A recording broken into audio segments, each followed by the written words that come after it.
그러나 오후 3시가 채 되기 전에 이미 제6편의 끝머리에서 잠깐 언급한 바와 같은 사건이 일어났던 것이다. 누구 한 사람도 예기치 못했던 이 사건은 사람들의 기대와는 정반대되는 것이었기 때문에 거듭 되풀이하거니와 여기에 대한 어리석기 짝이 없는 상세한 이야기가 지금까지도 읍내는 물론 이 지방 일대에까지 마치 어제 일처럼 화제에 오르고 있는 형편이다. 여기에서 나는 다시 한번 나 자신의 개인적 의견을 덧붙이려 한다. 나는 이 어처구니 없고도 사람을 미혹해 하는 사건을 상기할 때마다 거의 혐오에 가까운 감정을 느끼지 않을 수가 없다. 더욱이 이 사건은 실상 아무런 의미도 없는 극히 자연스러운 현상이었던 것이다.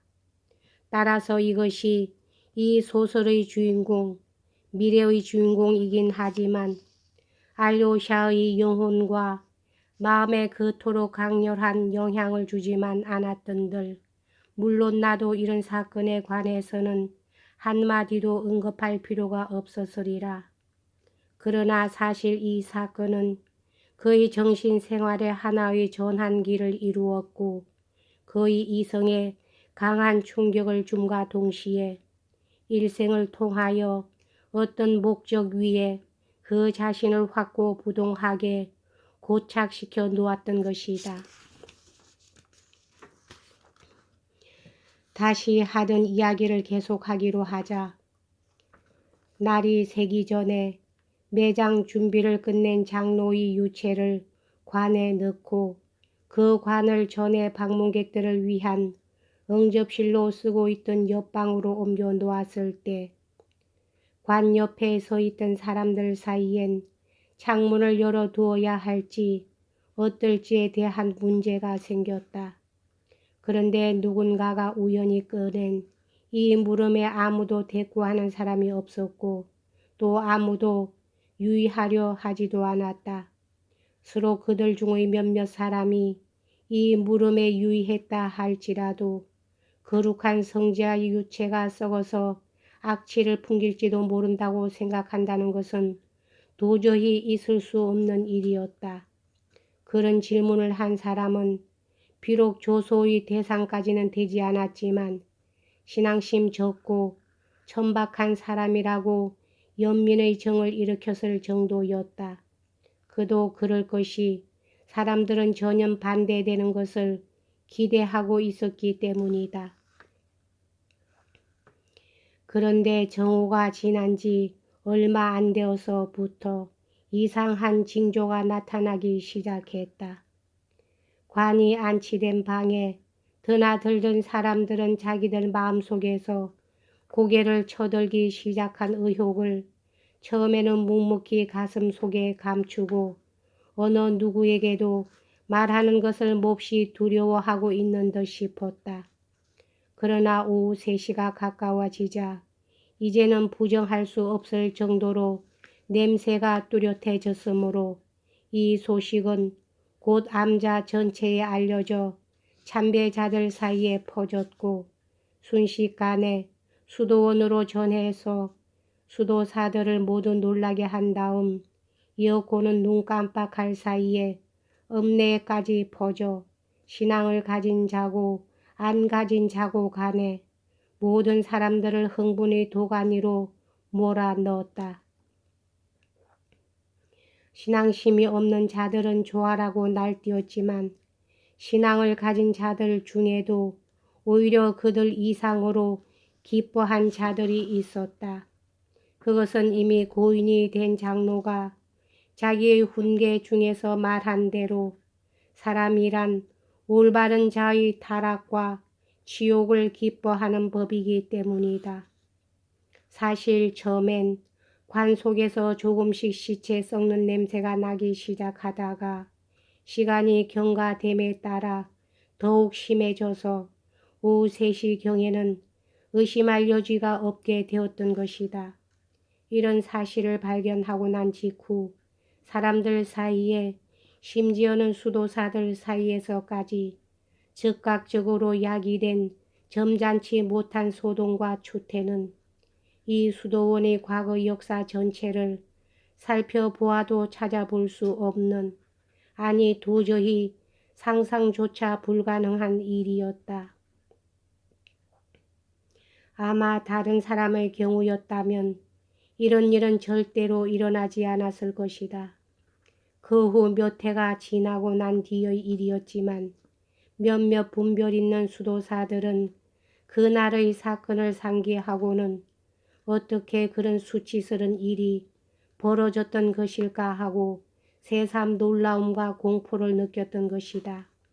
물론 이전에도 엄한 계율 밑에서 경건한 생활을 함으로써 모든 사람들로부터 인정받은 수도사나 신앙심이 매우 깊은 장로가 죽었을 때 그 겸허한 관 속에서도 역시 모든 시체에서 일어나는 극히 자연스러운 시취가 새어나온 일이 종종 있었지만 이번처럼 그런 수치스러운 소동은커녕 약간의 동요도 야기되지 않았던 것이다. 물론 이 수도원에도 오랜 옛날에 세상을 떠난 성인들 중에는 유해에서 부치가 나지 않았다는 전설이 전해오는 사람이 있긴 하다. 그런 성인들에 관한 기억은 아직도 수도원 내에 생생하게 남아있어 수도사들에게 감동적이고도 신비스러운 일종의 기적적인 사실로서 그들의 가슴 속에 간직되어 있다. 그들은 때가 이르면 하느님의 은총으로 더욱 위대한 영광이 반드시 그들의 무덤에서 일어나리라는 것을 하나의 약속처럼 기다리고 있는 것이었다. 그러한 사람들 중에서도 특히 기억에 새로운 수도사로는 105살까지 살았다는 요프라는 장로였다. 그 사람은 이미 약 70년 전에 세상을 떠났지만 처음으로 이 수도원을 방문하는 순례자들은 예외 없이 특별한 존경과 더불어 그의 무덤에 안내되어 이 무덤에 그 어떤 위대한 기적이 기대되고 있다는 신비적인 암시를 듣기 마련이었다. 그것은 바로 그날 아침 알료샤가 앉아있다가 바이시 신부에게 발견된 바로 그 무덤이었다. 이외에도 조시마 장로에게 장로직을 넘겨주고 최근에 세상을 떠난 바르쇼 노피 장로에 관한 기억도 아직 수도원 내에 생생하게 살아있는데 그는 생존 시에 수도원을 찾아오는 모든 수도자들로부터 광신자에 가까운 성자로서 존경을 받고 있었다. 이 두 사람에 대해서는 다음과 같은 전설이 전해지고 있다. 그들은 관 속에 넣었을 때에도 마치 살아있는 사람처럼 얼굴이 환하게 빛났고 장례 때에도 전혀 부패한 것 같지 않았다고 한다.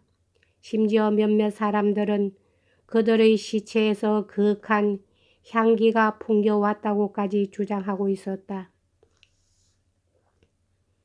이렇게 감격적인 기억들이 많았음에도 불구하고 조시마 장로의 관 옆에서 벌어진 것처럼 경솔하고 어리석고 악의에 찬 소동의 직접적인 원인은 뭐라고 설명하기가 지극히 곤란하다. 나의 개인적인 의견을 말한다면 이 사건에는 각각 다른 여러 가지 의견이 한데 합쳐져서 동시에 작용한 것 같다.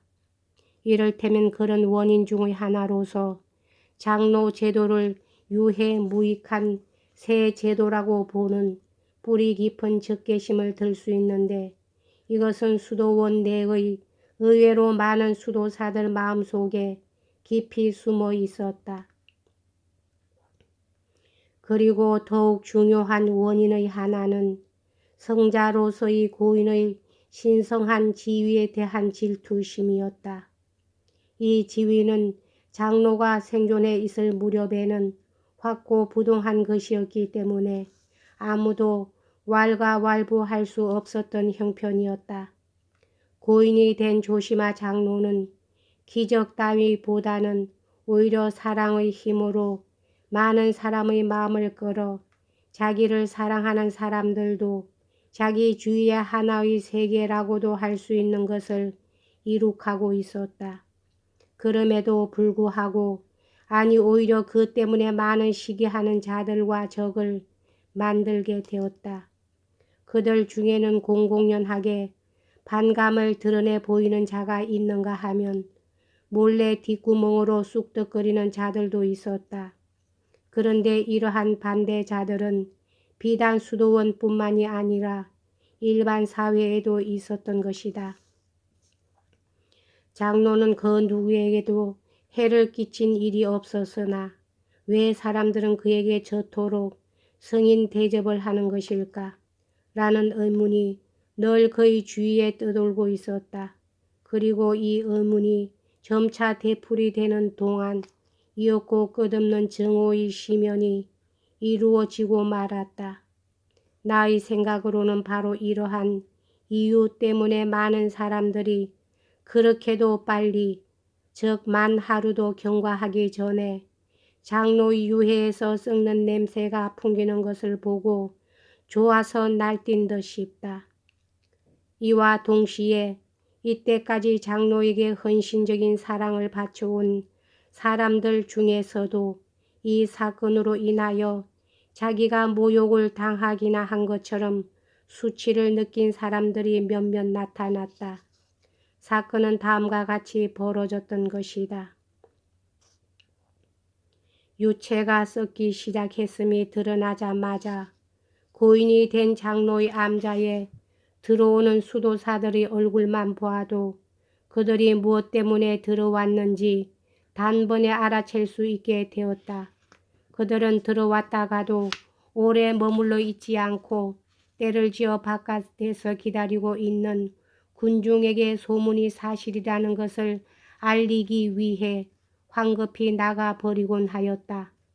밖에서 기다리고 있는 사람들 중에는 수심에 잠기는 듯이 고개를 설레설레 흔드는 사람들도 있었으나 그 외의 사람들은 아기가 가득 찬 눈길 속에 노골적으로 빛나기 시작한 기쁨의 빛을 숨기려고 하지 않았다.